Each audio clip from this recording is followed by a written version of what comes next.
পহেলা September দলের ৪৬তম প্রতিষ্ঠা বার্ষিকী উপলক্ষে ৫ দিনের কর্মসূচি ঘোষণা করেছে বিএনপি।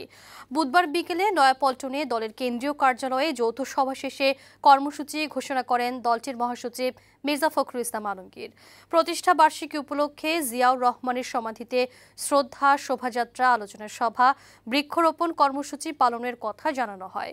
মির্জা ফখরুল বলেন, সাম্প্রতিক ছাত্র জনতার আন্দোলনে বিএনপির ১৯৮ জন নেতাকর্মী নিহত হয়েছে। বিজয়কে সুসংহত করতে কোনো নৈরাজ্য বিশৃঙ্খলা ছাড় দেয়া হবে না বলেও হুঁশিয়ারি দেন বিএনপি মহাসচিব। আমাদেরকে এই বিজয়কে সুসংহত করতে হবে।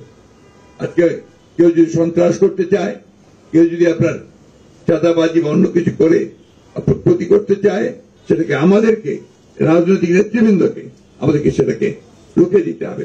এ ব্যাপারে আমাদের খুব স্পষ্ট সিদ্ধান্ত হয়েছে যে আমরা কোন রকম কোন বিশৃঙ্খলা সন্ত্রাসকে আমরা সহ্য করব না।